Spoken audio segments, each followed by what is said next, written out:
Alors, Bezrat Hashem, on va commencer le 18e Pérec, le 10e chapitre du Mesilat Yesharim. Alors, on commence maintenant l'explication de la piété.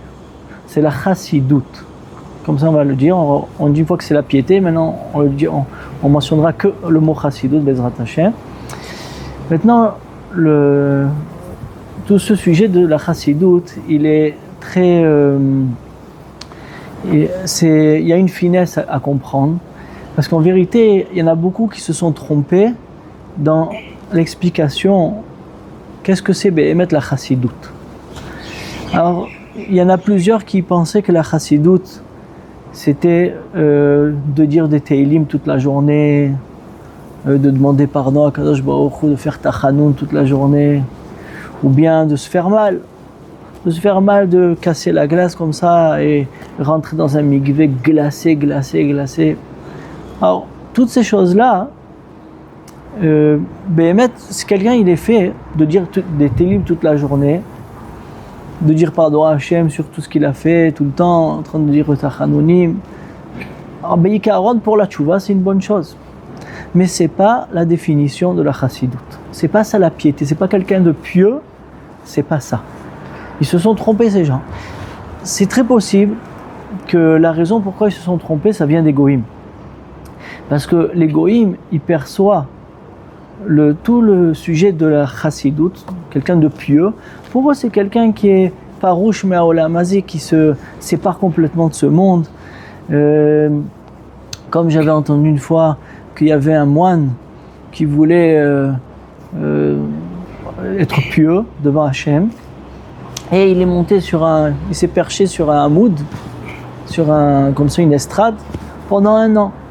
Il a dit pendant 1 an pour Akadosh Baruch Hu, je reste sur cette estrade-là, et on l'y a amené à manger là-bas. Il bougeait pas de là-bas pendant 1 an. Ça veut dire que eux, apercevoir la piété pour eux d'être pieux, c'est de se séparer de ce monde. Mais en vérité, c'est pas du tout ça. La piété, d'abord c'est faux, parce que ce moine il a fait dans le judaïsme, il n'y a pas une chose pareille. Ce que Hachem nous a demandé, il faut faire, pas ce que tu penses de ta tête de faire, d'accord?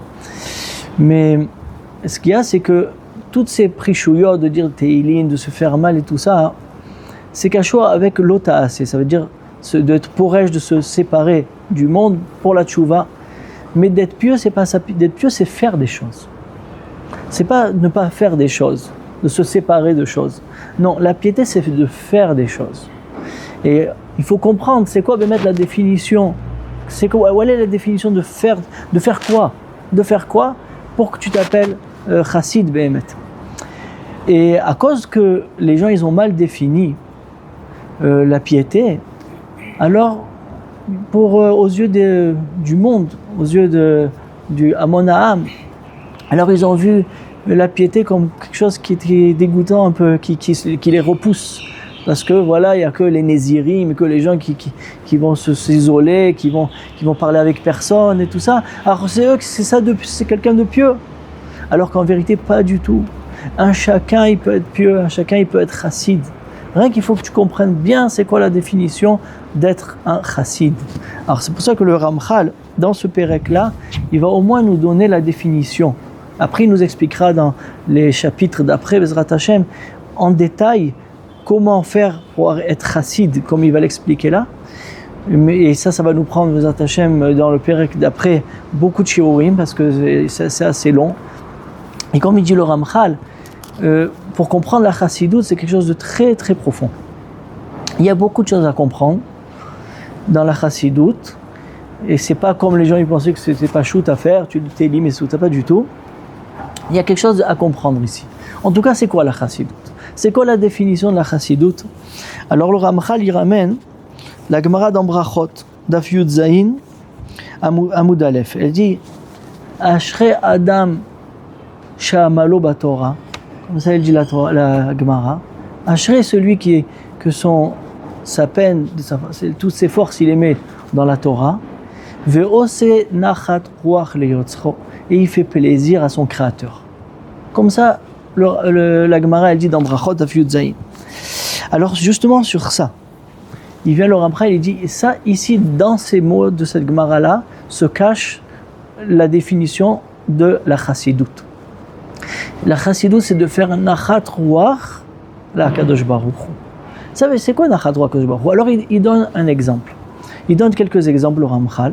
Moi, je vais aussi donner des exemples pour qu'on comprenne le Inyan. Par exemple, quelqu'un, il sait que il va entrer à la maison, sa femme n'est pas encore arrivée, elle vient du travail et elle va revenir fatiguée de son travail. Donc maintenant, toi, tu veux lui faire plaisir, alors tu ranges la maison avant qu'elle vienne. Comme ça, elle vient, voilà, la maison est bien faite. Maintenant, il y a des choses que tu peux t'imaginer que la femme elle-même, elle va te demander. Elle va te demander, la femme, oh, regarde tout ce qu'il y a par terre, un petit coup de balai, regarde le minimum, quoi. Elle va demander à son mari, mais elle ne va pas demander plus que ça. Elle va lui demander ce que a priori, ça lui suffirait de se sentir bien avec ça. Elle ne va pas demander plus à son mari. Mais maintenant, le mari, lui, il veut faire plaisir à sa femme. Il ne veut pas seulement la tset yedei chova, ça veut dire être quitte de son obligation. Il veut plus que être quitte que son obligation. Il veut lui faire plaisir. Alors qu'est-ce qu'il va faire? Il va rajouter, par exemple, il va faire aussi la poussière. Elle n'a pas demandé la poussière. Il va faire un peu les vitres, parce que les vitres sont un peu sales. Il vient, il fait un peu les vitres. D'accord? Rien que je vous donne un exemple pour comprendre le Inyan. Donc ça, c'est pas une chose que la femme aurait demandé à son mari. Mais le mari de lui-même, il le fait pour lui faire plaisir. Et c'est sûr que ça va ajouter un plaisir sur un plaisir sur un plaisir à la femme. Quand elle va rentrer à la maison, elle va voir, et en plus, il a ramassé tout ce qu'il y a par terre. Et en plus, il a fait le balai et la serpillère. Et en plus, il a fait la poussière. Et en plus, il a nettoyé les vitres et tout ça. Ezenachat. Mais ça, à Botaï, c'est que parce qu'il aime sa femme qu'il va faire ça. C'est parce qu'il a une grande ahava, un grand amour envers sa femme, il veut lui faire plaisir, il ajoute des choses, il ajoute encore des choses pour pouvoir lui faire plaisir, c'est comme ça. La même chose, Akadosh Baruch Hu, il nous a dévoilé dans sa Torah qu'est-ce qui lui fait plaisir. C'est quoi qui lui fait plaisir, Akadosh Baruch Hu? Shata amel batorah, que tu étudies la Torah, tu t'efforces d'étudier la Torah comme il faut, pour bien la comprendre, et aussi les mitzvot. Maintenant, il y a des choses que Hachem t'a ordonné de le faire. Et il y a aussi les à côté. Par exemple, je donne un exemple. Kadosh Baruch Hu, il a demandé de mettre des tefilines. Alors, il faut mettre les tefilines. Il y a un minimum de tefilines. D'accord? J'achète une paire de tefilines qui est le minimum. Je suis Yotze Yedei Chova. Voilà, j'ai fait la mitzvah que Hachem m'a demandé. Mais moi, je veux faire plaisir à Hachem Yitbarach. Je vais acheter des tefilines et je vais rajouter des hidurim. Je vais pas acheter ces lanières, là, je vais acheter ces lanières qui sont encore plus, pas cachères, mais ils sont encore plus méoudar, encore beaucoup plus belles. Je mets des belles lanières, des beaux tefilines, belle écriture. Bien qu'on la voit pas là, à l'intérieur. Non, mais Hachem il m'a montré ce qu'il veut, moi je veux lui faire plaisir. Je veux rajouter sur le plaisir de la mitzvah même, je veux rajouter encore du plaisir. Et donc, qu'est-ce que ça montre? Ça montre que j'ai acquis en moi-même cette chose-là que je sens Hachem en moi. Et je veux faire nachat ruach, je veux lui faire plaisir. D'accord? C'est ça la Agdara Be'ikaron, c'est ça la chassidoute. La chassidoute, c'est de rajouter même ce qu'on ne t'a pas demandé, mais toujours dans le cadre de la mitzvah. Pas comme ces gens-là qui vont faire des choses qu'on ne leur a pas demandé. Hachem, il ne t'a pas demandé de rentrer dans le mikveh, casser la glace et rentrer dans le mikveh. Ça, c'est des choses pour la tchouva peut-être, mais qu'est-ce qui fait nachat ruach à Hachem? Va dire que ça ne se fait pas nachat ruach à Hachem. Mais pour ta tchouva, tu vas recevoir une kapara, peut-être dans le mikveh froid, tu t'es fait du tsahar contre la vera que tu as fait. Mais plaisir à Hachem, tu n'as pas fait plaisir. Plaisir à Hachem, c'est rajouter du tov sur le tov, le bien sur le bien. C'est ça la agdara de la chassidoute.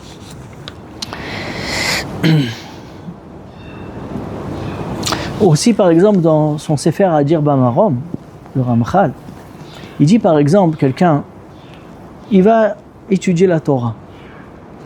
Et il étudie pour lui-même, bien, il étudie, il ajoute, et encore, et tous les miktsot, les pardes de la Torah, il étudie comme il faut, mais il le garde pour lui. Il le garde pour lui. Il ne va pas l'enseigner aux autres. Pourquoi? Parce que ça lui prend du temps. Quand je vais l'enseigner aux autres, j'aurais pu étudier pour moi-même et monter de degré encore plus dans la compréhension de la Torah. Mais ça, il dit le Ramchal dans le Dir Bamarom, ça, tu penses à toi. Tu veux t'élever dans la compréhension de la Torah, mais de faire des soldats d'Akadosh Baruch Hu de la Torah, hein, ça, tu penses pas. Ça veut dire que tu regardes ce qui te fait plaisir à toi, mais tu ne regardes pas ce qui fait plaisir à Hachem. Ce qui fait plaisir à Hachem, c'est Vadaï, il est content que tu montes dans la Torah. Mais si aussi il y a les gens qui ne connaissent pas, tu leur apprends, et grâce à ça, ils vont faire les mitzvot, et ils vont connaître la Torah, ils vont se lever dans la Torah. Ça montre que si tu enseignes aux autres, que tu as envie que tout le monde y connaisse Akadosh Baruch Hu, ça s'appelle Nachat Roach Akadosh Baruch Hu. Ça, c'est rajouter un plaisir sur un plaisir. Alors que j'étudie, c'est un plaisir, et que je donne aux autres, c'est encore du plaisir encore plus pour Hachem. Et ça montre que je ne le fais pas pour moi-même, je le fais pour Hachem. C'est ça, la piété. La piété, c'est je ne fais pas pour moi-même, je fais pour faire plaisir à Hachem, et je ne rentre pas du tout mon intérêt à l'intérieur. D'accord ? Ça rentre un peu dans la Tahara qu'on a dit la semaine dernière, Tahara Talev, mais maintenant on rajoute sur ça. On dit, tu vas faire la Tahara, tu vas faire la mitzvah elle-même, pas pour ton intérêt, mais maintenant c'est pas seulement la mitzvah elle-même que tu vas pas faire pour ton intérêt, tu vas même rajouter plein de choses autour de la mitzvah pour faire plaisir à Hachem. C'est ça l'Agdara de la Chassidut. Comme ça il nous dit le Ramchal.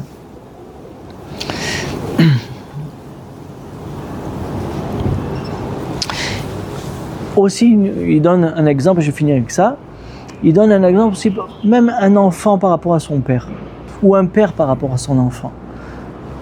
Aucun papa qui aime son enfant, il va lui donner que le minimum. Il essaie de lui faire plaisir, il achète une glace, il achète ça, des choses que pour le chinour de l'enfant, il n'y a pas spécialement besoin, mais le papa il veut le sortir, il va l'amener promener, il va lui faire du cheval, il va ajouter plein de choses, il va lui acheter une glace, il aurait pu l'amener faire du cheval sans lui acheter la glace. Non, mais il veut faire plaisir à l'enfant. Si je le sors, je lui fais plaisir. Tout ce qui tourne autour du plaisir, il va rajouter du plaisir. Mais pourquoi tout ça ? Parce qu'il aime son enfant. Alors en vérité, la Agdara, la Chassidut, c'est d'aimer Hachem. Mais de l'aimer d'une façon que à part la tzet et les chova, à part de me rendre quitte, je vais aussi rajouter tout ce qu'il y a autour de la mitzvah pour faire plaisir à Kadosh Baruch Hu. Alors, Bezrat Hashem, la semaine prochaine, on rentrera beaucoup plus dans les détails de ce Inyan. Shavua Tov.